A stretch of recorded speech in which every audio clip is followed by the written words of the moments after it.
ओम नमो नारायण। समस्त सनातन प्रेमियों को आज मैं ऐसे विषय के बारे में बताने जा रहा हूं जिस विषय पर बहुत कम चर्चा होती है। वह विषय है मंदिर अति आवश्यक है। मंदिरों का निर्माण होना अति आवश्यक है।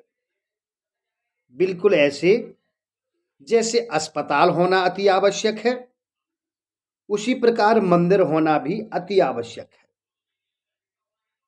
आइए जानते हैं क्यों।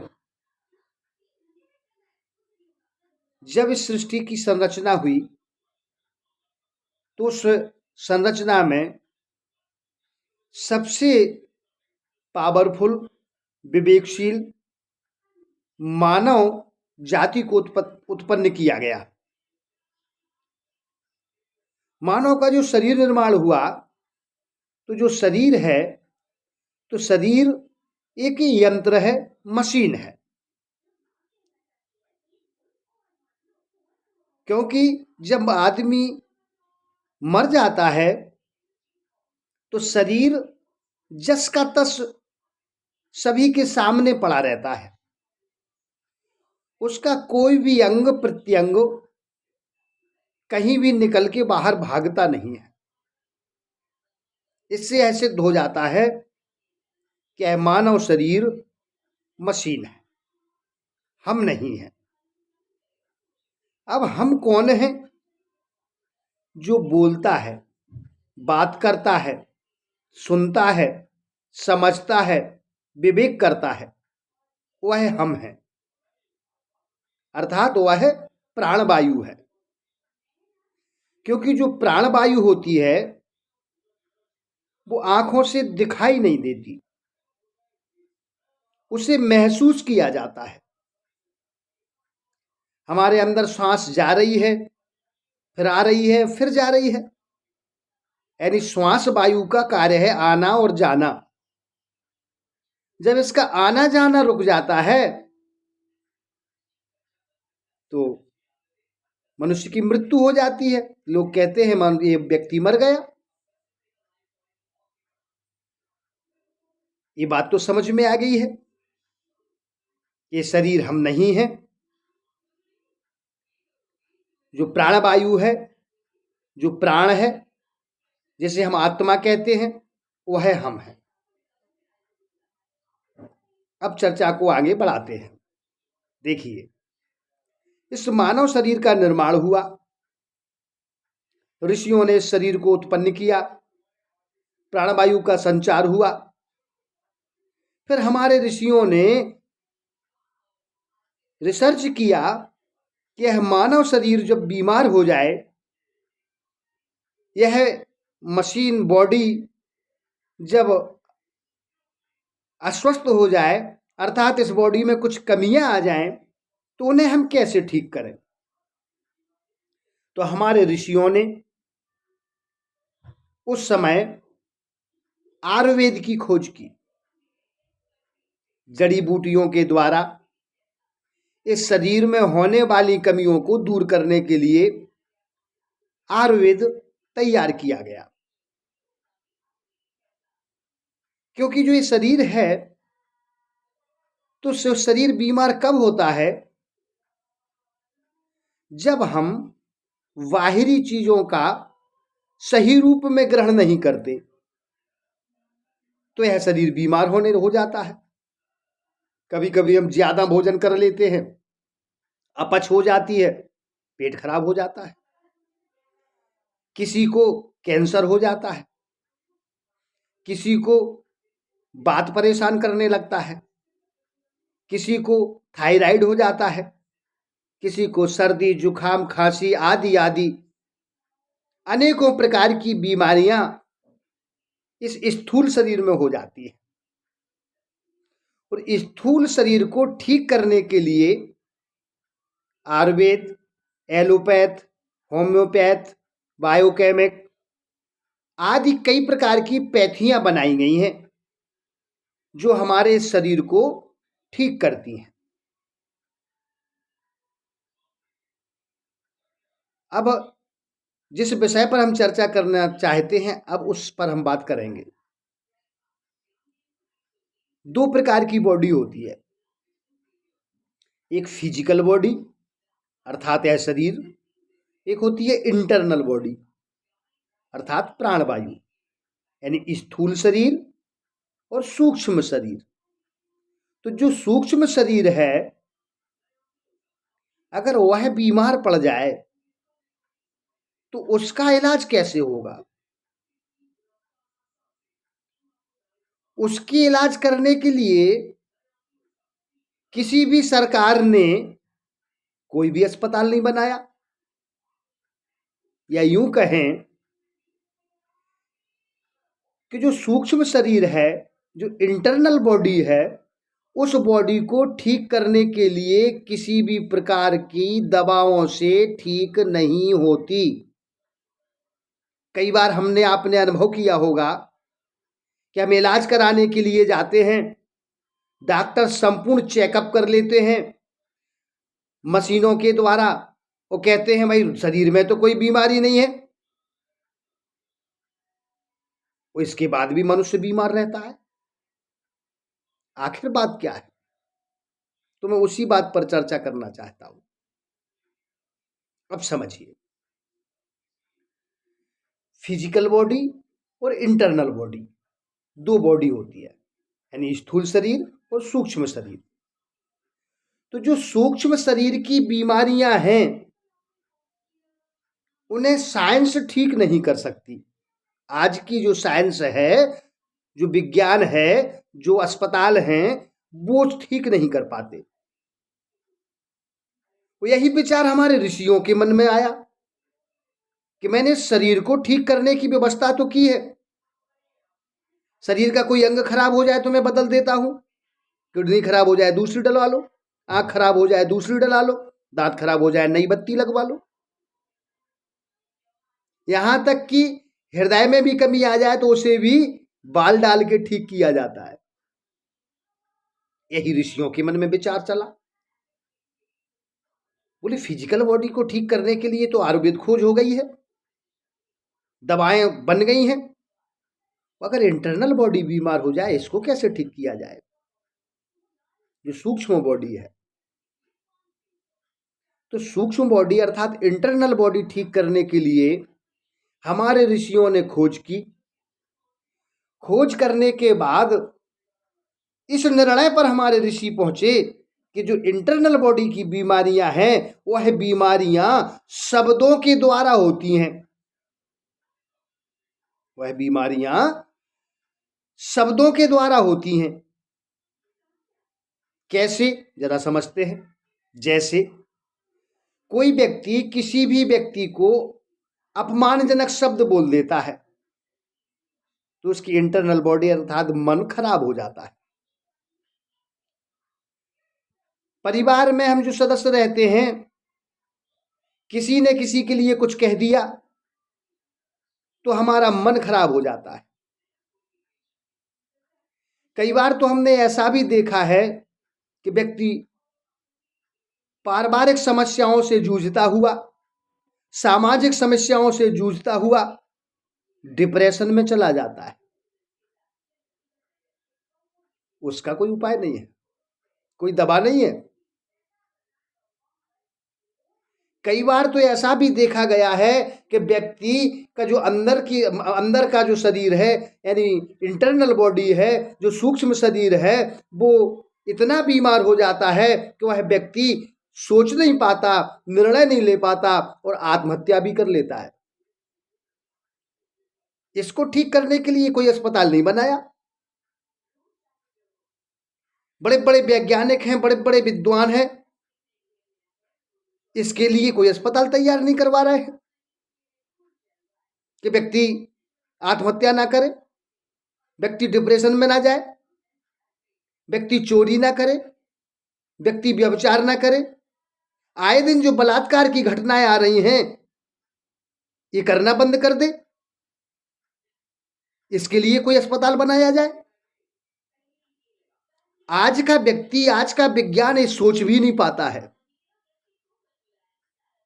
परंतु हमारे ऋषियों ने इन्हीं सभी बातों को सोचकर इंटरनल बॉडी को कैसे ठीक किया जाए, सूक्ष्म बॉडी को कैसे ठीक किया जाए, उसके लिए रिसर्च की। जब उन्होंने रिसर्च में पाया कि जो इंटरनल बॉडी है, जो सूक्ष्म बॉडी है, वो शब्दों के प्रभाव से बीमार होती है। वाणी से जो शब्द निकलते हैं, उन शब्दों से जो चोट पहुंचती है, उसके वजह से मनुष्य की अंदरूनी जो बॉडी है, जो सूक्ष्म बॉडी है, जो इंटरनल बॉडी है, वो बीमार होती है। तो इसे कैसे ठीक करेंगे? ये सब विचार करके हमारे ऋषियों ने रिसर्च किया और रिसर्च करके उन्होंने बनाया कि इस बीमारी को ठीक करना है। और जो मनोवृत्ति है, जो हमारी सोच है, जो सोच खराब हो गई है, उसे अगर ठीक करना है तो उसके लिए उन्होंने रिसर्च की और रिसर्च करके मंदिरों के निर्माण किए। बोले इंटरनल बॉडी को ठीक करने के लिए मंदिर रूपी अस्पताल होना अति आवश्यक है, क्योंकि जब मनुष्य मंदिर आदि धार्मिक स्थलों पर जाता है तो उसके मन में जो अवसाद विषाद होता है, तो उसको सुधरने के लिए वहां उसे एकांत मिलता है, और जब वो मंदिर में बैठकर ध्यान लगाता है तो उसकी इंटरनल बॉडी धीरे धीरे स्वस्थ होने लगती है। उसके अंदर से जो उनके अंदर अवगुण होते हैं, चोरी की इच्छा, ईर्ष्या, द्वेष, क्रोध, वो दूसरों को कष्ट देना, दूसरों को धन छीनना, लूट लेना, यह भाव धीरे धीरे कम होने लगते हैं। जिस प्रकार कोई भी बड़ी बीमारी हो जाती है तो धीरे धीरे इलाज करके ठीक होती है, इसी प्रकार जब व्यक्ति रोज मंदिर जाना प्रारंभ कर देता है तो उसके आचरण में, उसके मन में परिवर्तन उत्पन्न होने लगता है। ये हमारे ऋषियों ने खोज की। तब ऋषियों को समझ में आया कि शब्दों से बीमारी उत्पन्न होती है, तो शब्दों के समूह से ही इस बीमारी को ठीक किया जा सकता है। यह बीमारी मनुष्य को समझाकर दूर की जा सकती है, उसे सत्य असत्य का ज्ञान दिलाकर दूर की जा सकती है। तब हमारे ऋषियों ने 18 पुराण की रचना की। सभी पुराणों में प्रयास किया कि जो मनुष्य की इंटरनल बॉडी है, सूक्ष्म बॉडी है, उसमें परिवर्तन लाने के लिए उपदेशक भाषा को लिखा गया। पुराणों में ऐसे उपदेश दिए गए जिससे मनुष्य की खिन्न बुद्धि, विकृत बुद्धि में परिवर्तन हो, और होता भी है।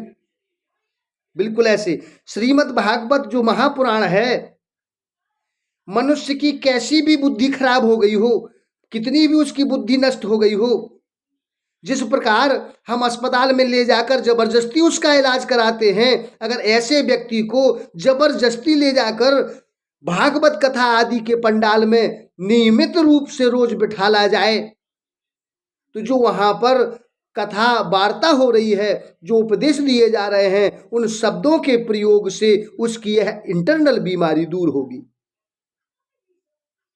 इसलिए अगर हमें इंटरनल बीमारी को दूर करना है, अगर हमें समाज में सद्भाव लाना है, तो सद्भाव मंदिरों के द्वारा, आश्रमों के द्वारा, कथा वार्ताओं के द्वारा ही आ सकते हैं, और इस बॉडी का दूसरा कोई इलाज नहीं है।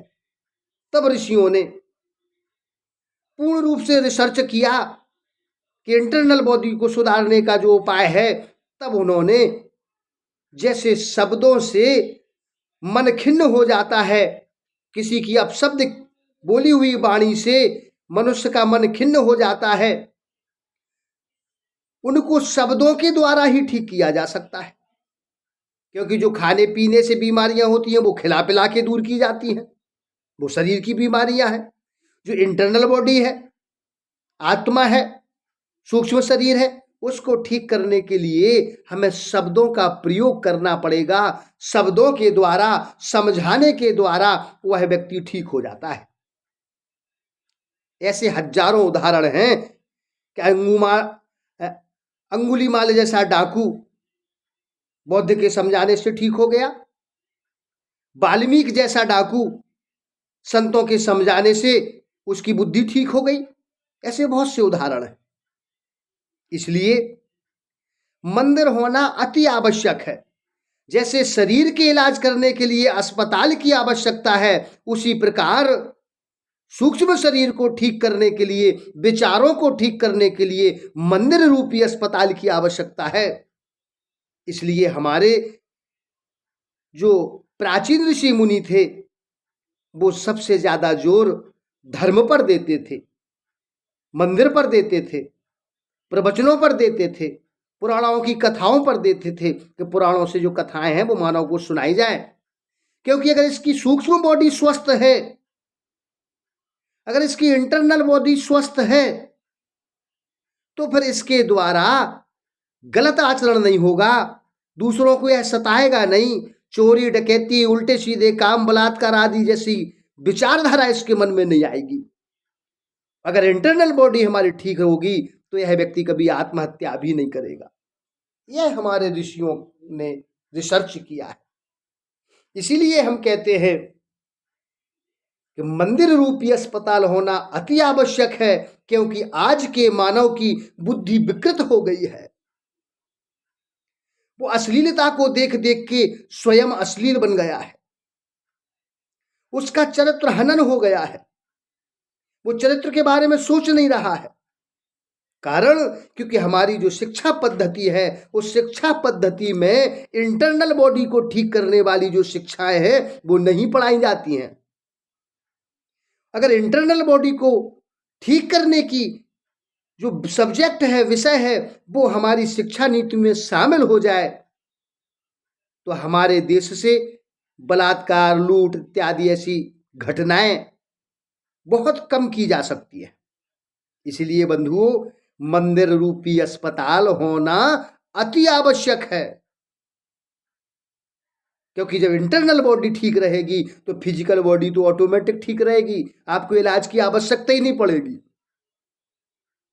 क्योंकि जब आप अच्छा विचार रखेंगे, आपका विवेक शक्ति अच्छी रहेगी, आपका सूक्ष्म शरीर है वो स्वस्थ रहेगा तो गलत चीजों को वो ग्रहण ही नहीं करेगा। जब गलत भोजन को वो करेगा नहीं तो फिर बीमार होंगे ही नहीं। तो सबसे आवश्यक है सूक्ष्म बॉडी का स्वस्थ होना, अर्थात हमारी मानसिकता का ठीक होना। तो मानसिकता हमारी कौन ठीक करता है? वो करते हैं मंदिर रूपी अस्पताल। सत्संग रूपी जो आध्यात्म के सत्संग होते हैं, ऐसे समारोह मन को ठीक करते हैं, सूक्ष्म बॉडी को ठीक करते हैं। मैं जो कहना चाहता हूं अब सबके बात समझ में आ गई होगी, क्योंकि सभी योग्य है, आज के युग में विद्वान सभी हैं, तो कम शब्दों में भी हमारी बात को समझ चुके होंगे। इसलिए बंधुओं, अगर हमारी इंटरनल बॉडी अस्वस्थ है, हमारे विचार अच्छे नहीं हैं, हम अच्छा नहीं सोच पा रहे हैं, ईर्ष्या, द्वेष, काम, क्रोध, लोभ आदि ज्यादा हमारे शरीर को परेशान कर रहे हैं, तो हमें नित्य मंदिर जाना प्रारंभ कर देना चाहिए और नित्य हमें सत्संग शुरू कर देना चाहिए। अगर आप रोज सत्संग करेंगे तो ये इंटरनल बॉडी, सूक्ष्म बॉडी पूर्ण स्वस्थ हो जाएगी। तुलसीदास जी कहते हैं, बिन सत्संग विवेक न होई और राम कृपा बिनु सुलभ न सोही। बिना सत्संग के इंटरनल बॉडी स्वस्थ नहीं हो सकती। इसलिए अस्पताल भी जरूरी है फिजिकल को ठीक करने के लिए, लेकिन मंदिर रूपी अस्पताल अति आवश्यक है, क्योंकि यह हमारी विचारधारा को बदलते हैं। मानव जाति के प्रति प्रेम उत्पन्न करने का ज्ञान हमें वहां प्राप्त होता है। तो जब हमें मानव जाति के प्रति प्रेम उत्पन्न हो, ऐसा ज्ञान हमें जब प्राप्त होता है, तो इससे क्या होगा कि हमारे परिवार में भी कलह नहीं होगा, हम अपने परिवार में, समाज में मिलकर रहेंगे। ऐसी भावना तब उत्पन्न होगी जब हमारी इंटरनल बॉडी, सूक्ष्म बॉडी स्वस्थ होगी। बात सबकी समझ में आ गई होगी। अब ज्यादा कुछ ना कहते हुए अपनी वाणी को विराम देते हैं। ओम नमो नारायण। और सभी भाइयों से कहना है कि इस वीडियो को ज़्यादा से ज़्यादा शेयर करें, जिससे सबके यह बात समझ में आ सके। इसलिए इसे अधिक से अधिक शेयर करें। जिन्होंने अभी तक सब्सक्राइब नहीं किया हो वो हमारे चैनल को सब्सक्राइब करें।